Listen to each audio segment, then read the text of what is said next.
The corporate media is desperate to spin that woke is winning, but the opposite is absolutely true. Society is rejecting this quasi-religious movement that has infiltrated our entertainment and destroyed the things we love. Now, companies like Disney and Ubisoft are stuck wondering what to do when they're true believers, but this is also truly destroying them. At least that's what I hear. Wait, what?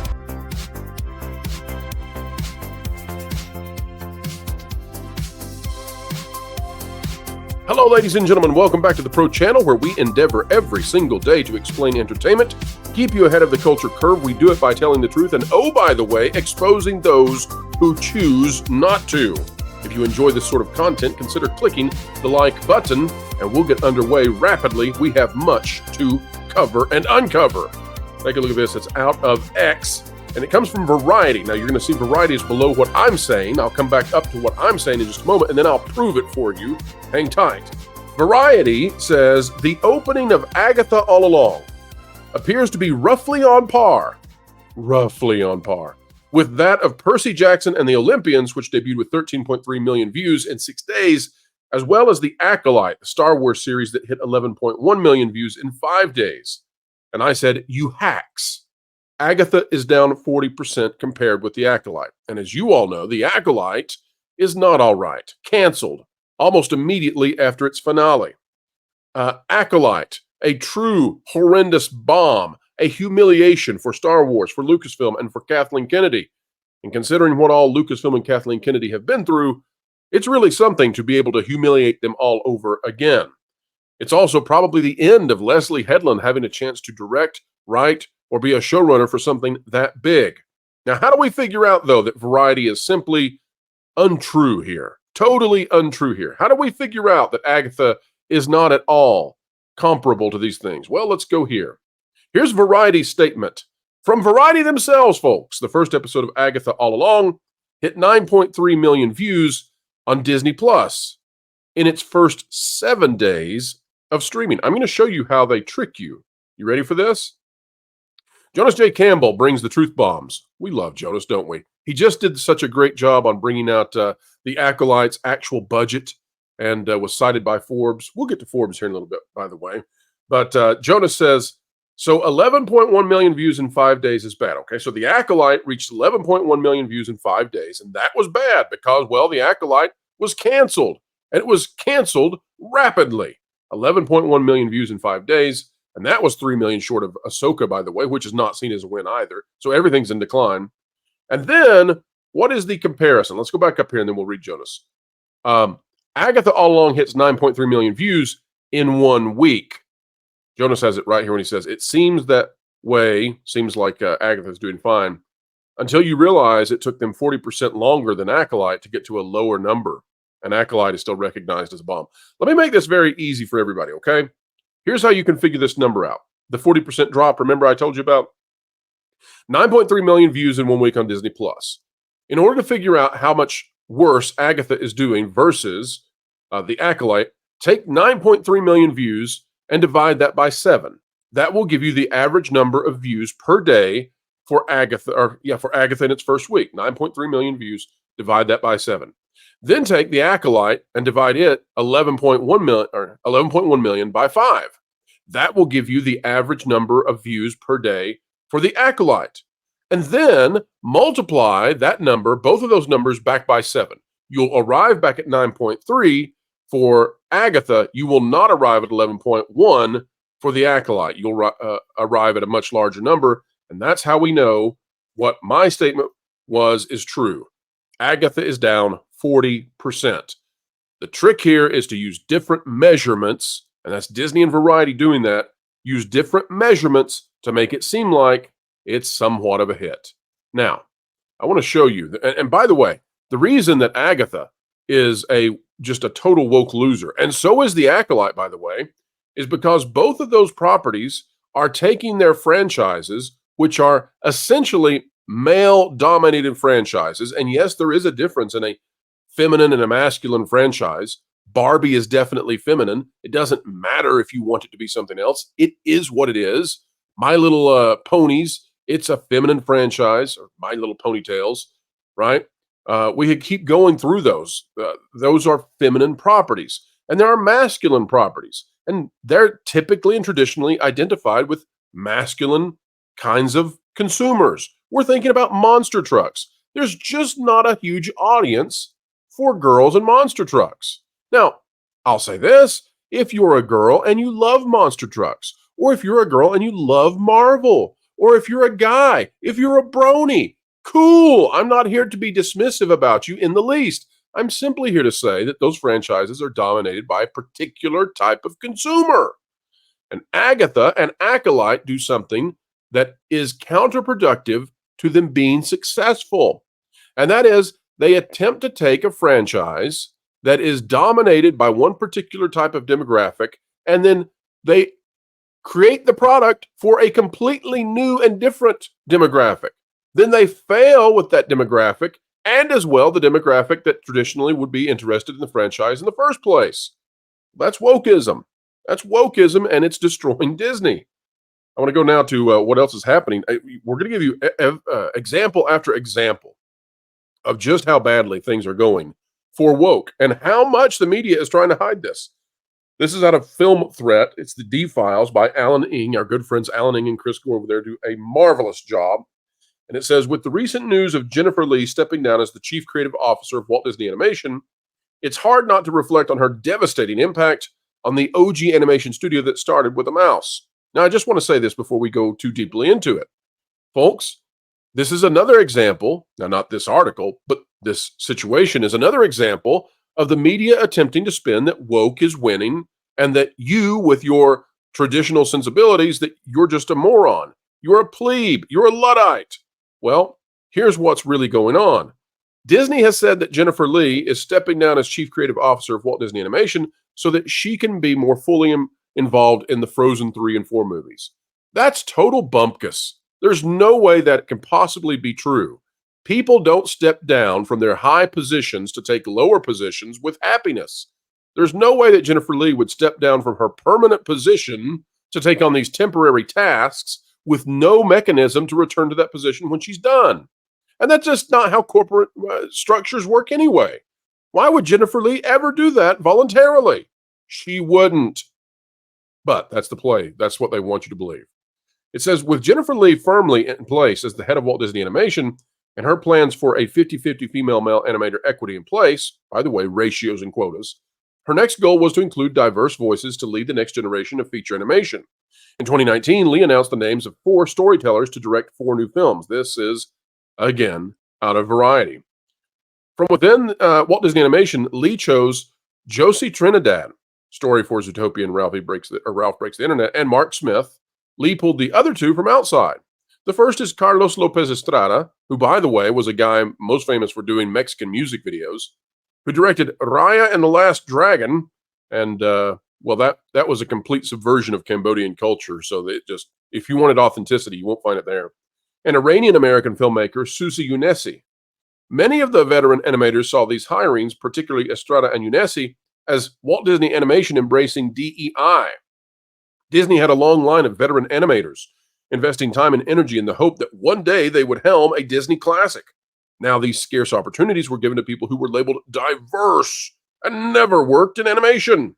As uncovered in past D-Files, the old white guys were not given prominent scenes to animate in favor of inexperienced women of color. This snub began the slow and total exodus of veteran talent from Walt Disney Animation to competitor studios, including Skydance. In other words, Jennifer Lee came in, she scrambled the idea of a meritocracy, and she turned it into a DEI woke wonderland. And as a result, she emptied out all of the talent. Who would have ever thought that when you scrape away the merit inside a studio, that those who have merit no longer want to be there? Is that not completely obvious? Well, let's continue on, because it's not just Disney that is losing dramatically in the war for woke. This is out of thatparkplace.com. Folks, if you're not yet bookmarked to That Park Place, well, you should be. Let's get into it. Ubisoft officially delays Assassin's Creed Shadows to February of 2025. Now, they're doing that on the heels of a video game failure that we all said would happen and which the rest of the media told you would not. right? The corporate media told you that Star Wars Outlaws was going to be a success, and those who were telling you otherwise, they were basement-dwelling Neanderthals. They had no idea what they were talking about. The problem for them is our IQ is at least triple theirs, and that is being conservative, and they hate that as well. Ubisoft announced ahead of its upcoming investors call that it had delayed Assassin's Creed Shadows to February 2025. We'll get into what this has to do with Star Wars Outlaws in just a moment. In a document updating its financial targets for full year 24 to 25, Ubisoft announced Assassin's Creed Shadows will now be released in February 14. The company explained while the game is feature complete, the learnings from the Star Wars Outlaws release. Oh, the learnings from the Star Wars Outlaws release led us to provide additional time to further polish the title. This will enable the biggest entry in the franchise to fully deliver on its ambition, notably by fulfilling the promise of our dual protagonist adventure with Naoi and Yasuke bringing two very different gameplay styles. Now, that's them trying to recommit to having this ahistorical character in a historical game. And you know what? That's fine as long as they had not gotten involved in this total woke DEI nonsense of trying to rewrite history. If you want to have a samurai of a different ethnic background besides Japanese, fine, but don't treat it as if it is some sort of historical truth. It's not. And fiction is fine. Fiction is great. If you wanted to have a black samurai, or if you want to have a Mexican samurai, do it. But don't make it be something that you're trying to present as historical, because that's not true. I wish there had been black and Mexican samurais. I wish there'd been all kinds of samurais in history. That would be a very cool history, but I'm not going to lie about it just to try to make sales and trick you into this woke wonderland that they want you to believe in. Furthermore, the company revealed, we are departing from the traditional season pass model. All players will be able to enjoy the game at the same time on February 14th, and those who pre-order the game will be granted the first expansion for free. The game company concluded the game will mark the return of our new releases on Steam Day 1. So what's this all really about? Why are they delaying this game? Well, we'll finally end up at Forbes. And in, I think, a very appropriate bit of karma, we are come crashing down upon Star Wars and Lucasfilm, who largely drove entertainment into this in the first place. Yes, Kathleen Kennedy is the person responsible for vast economic destruction across a broad spectrum of various mediums. She's finally into gaming now. After Assassin's Creed Shadows delay, Ubisoft acknowledges Outlaws issues anti-woke pushback. This is by Paul Tassi, who probably struggled mightily to write that title, if he even wrote it at all. We love Paul, don't we? Well, some of us. Ubisoft is in an extremely rough spot right now with its stock at a 10-year low, a self-investigation into the company beginning to sort out its issues, and the announcement that its imminent large-scale Assassin's Creed game Shadows will now be delayed 3 months out of 2024 to February. I just want to say, folks, if you move a game to February and out of November or December, the economic loss and impact of that cannot be overstated because you're missing the holidays. It's huge. You would not do this unless you were terrified to release the game in its current state. Ubisoft was unusually candid about the reasons for this, even to the point of admitting the game had issues they needed to learn from. They didn't give us any of those names of the issues, so who cares? Outlaws arrived with somewhat middling scores, which put it in the bottom half of all Ubisoft's major releases over the last 10 to 15 years. Oh, I thought that was review bombing. Was that not review bombing? I thought that was review bombing. Didn't you tell us it was review bombing? The idea was that an open-world Star Wars game was almost a can't miss. Oh, really? Really? God, Star Wars is a can't miss, ladies and gentlemen. You can't miss with Star Wars these days. Don't miss with Star Wars.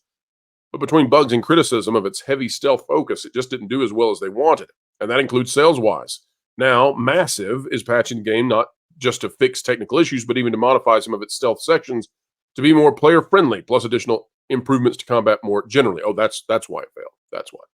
Then Ubisoft, surprisingly, because it goes against what Paul's been telling you, tacitly acknowledged a narrative, that's what Paul calls actual facts on the ground that Ubisoft clearly sees, or else they wouldn't be saying this, that its games have become too woke or agenda-driven, according to a segment of the internet. I see. So a segment of the internet didn't buy the game. That what would you say? That disembodied segment of the internet, that ambiguous, blobular segment of the internet, not people or consumers, which is clearly the easier way to put this, Paul.